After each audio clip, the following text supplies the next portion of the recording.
Hello, good day everybody. Welcome to another day here at Amakhala Game Reserve.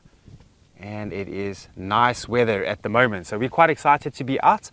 It's definitely an option for us to now defrost our bones from this morning and unfrost this brain of mine.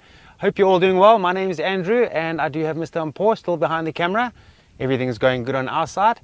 Just we are expecting a nice warm day today, so plenty of water and plenty of sunblock. Those are the essentials out here, most definitely. So we're going to start off here with the beautiful landscape just here by Aloe Lookout, which is still part of the ridge. We're going to just spend a little bit of time up here and scan with binoculars, see if we can't spot the elephants, which they weren't too far from the reports that I got this morning. So hopefully we are able to find those elephants. We found this elephant bull here and he's been doing some mud wallowing. Just wondering where he got this water, because you're not far from the river line at the moment, so there could be little patches of water in the river that he might have found. And he's looking like he's sparkling, isn't it, with all that glittering of the water on his body. Let's watch him a bit. Let's see what he does.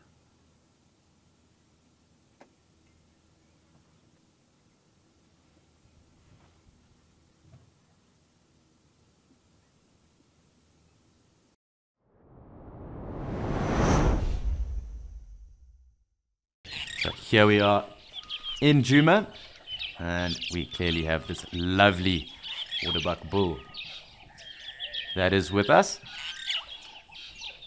and really no complaints. He is rather a magnificent specimen. A number of the Natal spurfowl that are also calling. You'll hear quite a few frogs as well. And lots of other birds, but let's have a nice good look at him. Does look to be rather wet himself as well, perhaps having a little wade. Obviously, by their name, associated with water generally. Although I have seen them in some rather dry areas, it was rather a shock to me, and they were in good numbers there as well in the Kalahari. But primarily, you do find these antelope close to water sources. Really look at how impressive this bull's horns are. They are really spectacular. So we're out a moment ago, kind of just gone back in that little hole over there, that little cavity in the tree.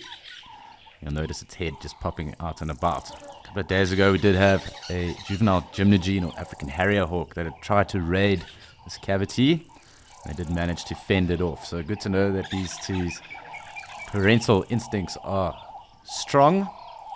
And they have done a good job of protecting those two chicks that are inside. Predominantly two chicks. They probably are starting to get towards fledging right now. Hopefully we shall see a family of these brown-headed parrots soon. They really are impressive. I did mention the other day that there are roughly 26 species of parrots in Africa. That being across, obviously, the true parrots, the lovebirds as well, and parakeets we do find as well.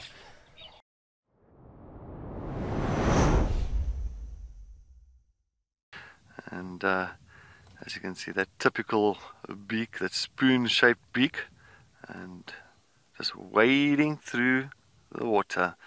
Of course, just picking up on any movement. Oh, there's a black-headed heron now. Oh, he's got a fish on the right. He's just ate a fish. I'll take a look. Or is it his throat? No, it's his throat, sorry. But yes, so it's too beautiful. So we've got the heron on the right and there's the spoonbill on the left-hand side. They have got different hunting techniques as well. On top of that, the black-headed heron is really not an aquatic, how can I say, hunter. It's more common terrestrial, so it eats a lot of insects, and as well as little birds, little mammals, reptiles. So that's what the black-headed heron goes for. Not like the other herons as well, where the other herons will pretty much eat fish and frogs.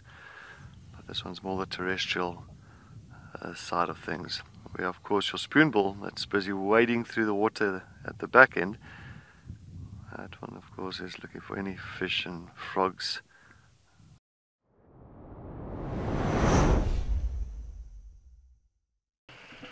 there is quite a bit that does go on, obviously, within the animal kingdom and world, and they will also keep an eye out for each other too. So, of course, if one alarm calls, that kind of does send a shockwave throughout, and it depends, obviously, on the different species that are there, which alarm calls will then go off, and who may have seen the threat. But very common to have antelopes also with primates too, and quite often vervet monkeys or even baboons are actually the sentries, depending on the area for them. So it's always a good thing if there are monkeys around to listen out if there are any alarm calls, because it is always a good indicator, and of course the antelope or other herbivores will also pick up on that. So a bit of intraspecies kind of consolidation really that does then go on. They will obviously kind of use each other's senses and strengths to their advantage to obviously stay alive. So a number of interaction that does go on with that, and something to always keep an ear out for, even an eye too.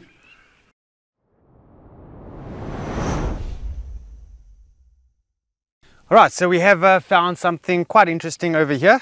We've got a nice set of horns going over here that we found on the side of the road, which is quite cool. So have a good look at that.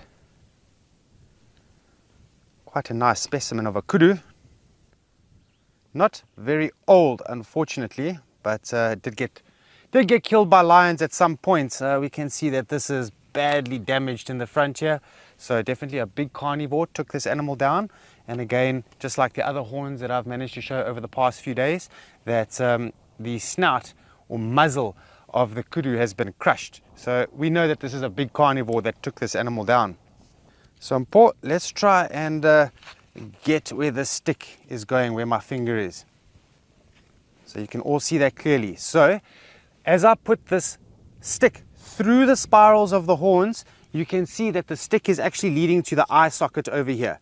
Okay, now if you follow the stick up through the spirals of the horns yet again, it leads to the tip of the horn. You notice that? Okay, so what is interesting is, and I don't know if you've ever managed to see this, I've seen this a few times, that kudus, they do fight sometimes, and they're quite powerful animals. But yeah, so it is a wrap. We are heading towards the end of the Escape to Nature experience. I hope that everybody had a good time, that you all learnt, because that is the most important part, and we look forward to seeing you out in the bush again. Thanks for joining us. Take care.